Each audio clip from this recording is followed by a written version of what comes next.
Welcome to the Mobile Home Park Mastery Podcast, where you will learn how to identify, evaluate, negotiate, perform due diligence on, finance, turn around, and operate mobile home parks.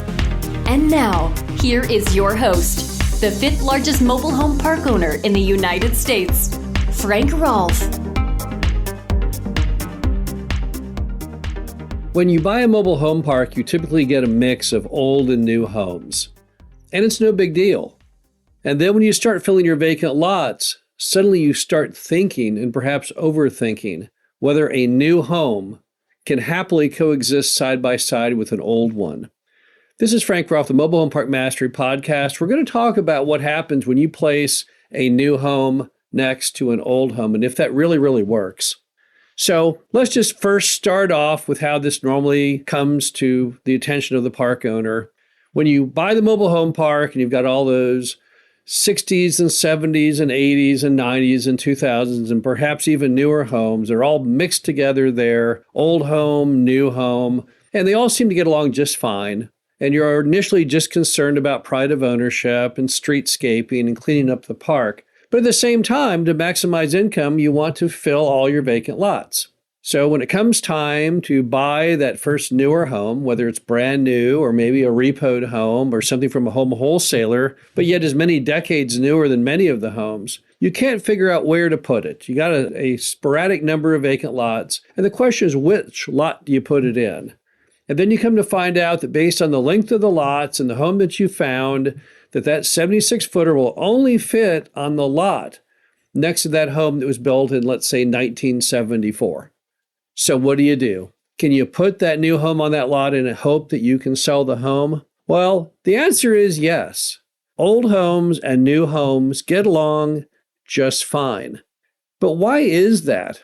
Well, the first observation is it's not the age of the home that's the important factor, it's the condition. In many of our mobile home parks, we have old homes, which are some of the best looking ones we have.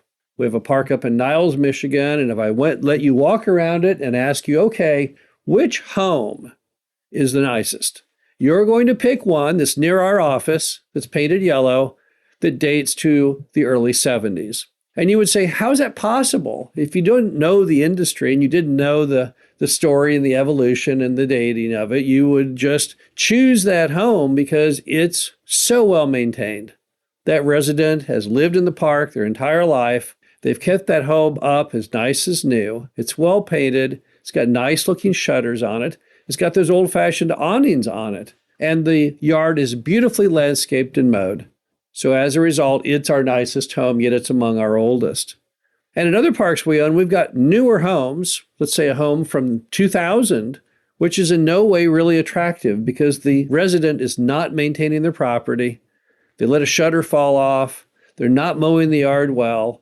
We're sending them rules violations frequently. And if you ask someone, okay, is this among the nicer homes? You would say, no, it's not. That home over there is, which might be 20 or 30 years older. So really, it's not about age. It's just all about condition.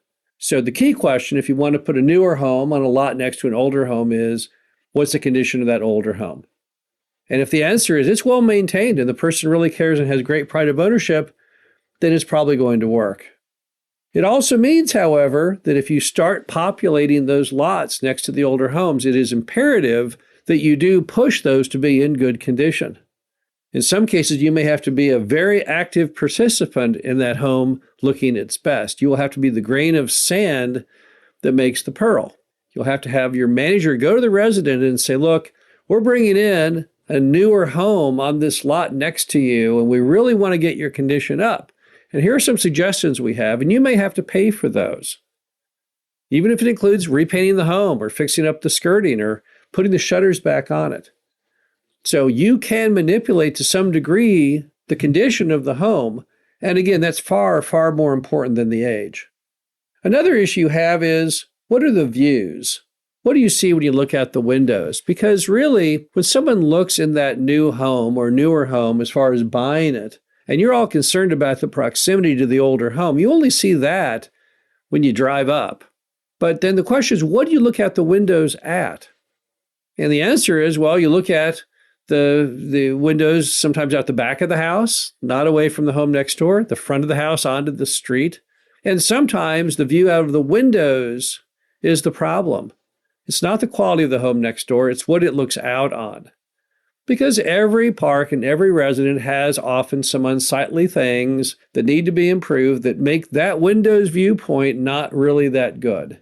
And in those cases, you may alter the attractiveness by simply going through room by room, looking out the window and making some adjustments.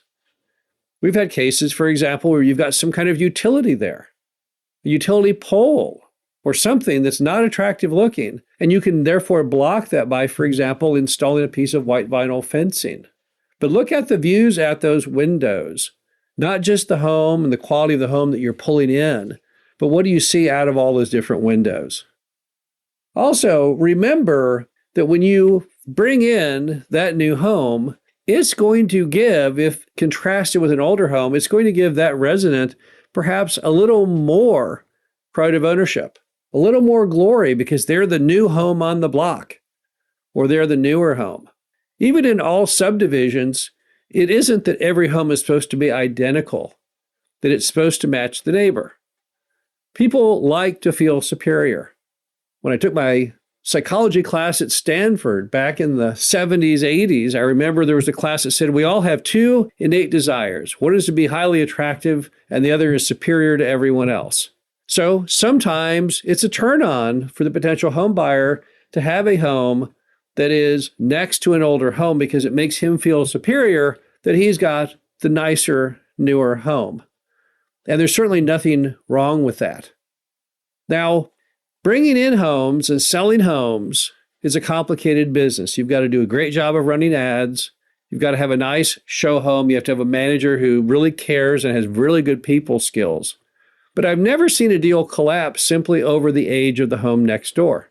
Often it revolves around the price, if the customer can get the financing, number of bedrooms that you have.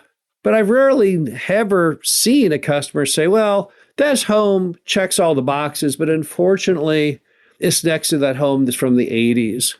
You just never see that. That's not really a prime part of the buyer's consideration. So in that whole laundry list of things that make them want to buy a home and not buy a home, the age of the home that's neighboring that property is way, way down the list. Now, I have been to a property, though, where having an old home and a new home side by side, they couldn't happily coexist. That was a park out in California near a beach. And in that case, however, the park owner was trying to sell incredibly expensive mobile homes. They were bringing in double wides and even triple wides and trying to sell them in the $300,000 and $400,000 category. So in that case, the proximity to that old double wide next door, maybe from the 60s, which only has a price point of $50,000, it really didn't work. But remember that in a mobile home park traditionally, particularly one filled with single wides, that all of the homes have a relative identical value. So it isn't, even though you have the newer home, maybe the home from the 1990s, it's not as though its price point is significantly higher than the neighboring home that may be a decade or so older. There's not that contrast. I wouldn't want to own a $300,000 mobile home next to a $50,000 one, and neither would you. But on the single wide side inside of a mobile home park, that disparity rarely gets any attention. The bottom line to it all is, yes, you can happily have a brand new home sit side by side with an older one. Make sure it's well maintained, has good condition. Make sure you've checked the views out the windows. Make sure you've got a good salesperson and good ads running because that's what really makes them sell. But as far as that older home being a turnoff, it's really not. This is Frank Rolfe, Mobile Home Park Mastery Podcast. Hope you enjoyed this. Talk to you again soon. Thank you for listening to the Mobile Home Park Mastery Podcast.